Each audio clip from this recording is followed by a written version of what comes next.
Hi everyone, welcome back to METV. Today we're talking about resumes, how to write one and what to look for when looking at one. We all know what a resume is, but without one, a company won't know why they should hire us or who we are.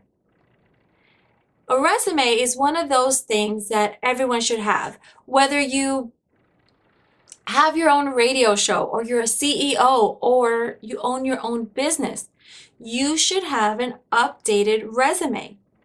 In fact, every few months, you should dust off your resume and freshen it up and update it with your newest information. Now, this may sound like just one more thing to do when we're busy already, especially if we already have a job.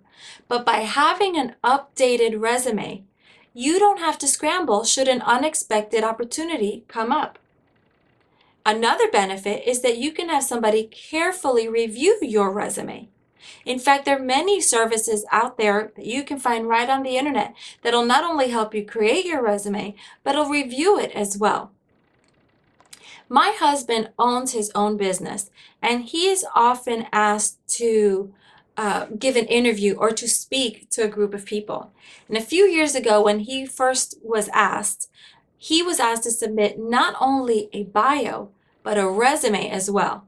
Now, at this point, his resume was sorely out of date, and it took us 2 days, the second one being an all-nighter, to update and revamp his resume.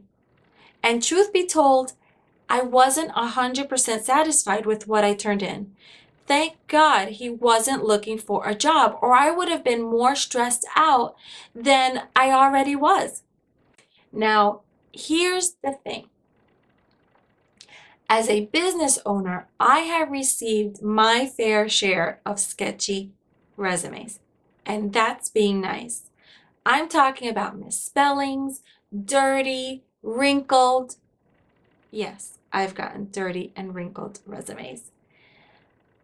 And drum roll please, resumes with absolutely no contact information.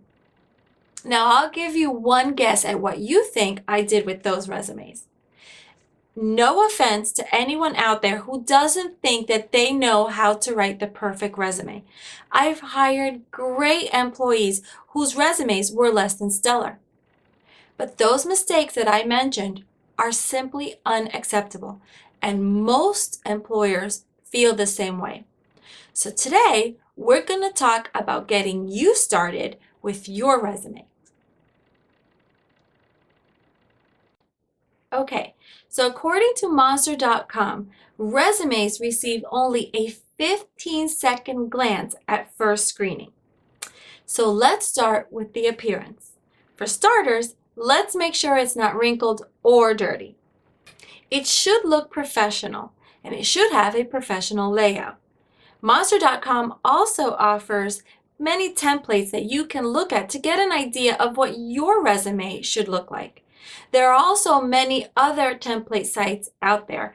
Just be sure that it doesn't look too outdated or too artsy. A good rule of thumb is to have clear, titled sections and plenty of white space so your resume is easier to read. Use bold to distinguish sections. Vary font size to indicate headings. Just don't overdo it. Use bullet points to highlight lists.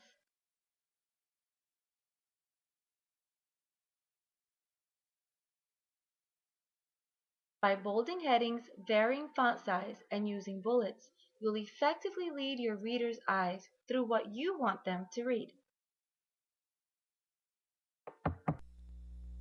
There are things that you can do to make your resume stand out. I suggest getting professional grade cotton paper, which you can pick up at your local office supply store like Staples or OfficeMax. The paper should be light in color. Cream, gray, and pale yellow are all acceptable colors.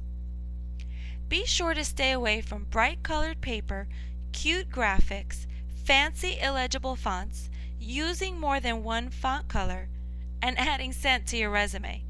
I can't stress this enough. Please have someone carefully review your resume before you start handing it out. The last thing you want is to not get the job of your dreams simply because you misspelled a word or forgot to put in your email address. I can't tell you how many resumes and documents in general I see with all kinds of mistakes. I write all day long, and I can tell you I've never produced the perfect piece after my first try. In fact, I believe that most mistakes are due to typos, as in the computer trying to self-correct itself. So you don't see the mistake because you didn't expect to see it there. I hope this video helps you get started on writing your resume or updating your resume. If you found it helpful, please like it by giving it a thumbs up. If you know someone looking for employment or who needs to update their resume, please share this video with them and ask them to subscribe to this channel as well. I look forward to seeing you in our next video where we're going to discuss what sections should be included in your resume. Until then, see you in the next video.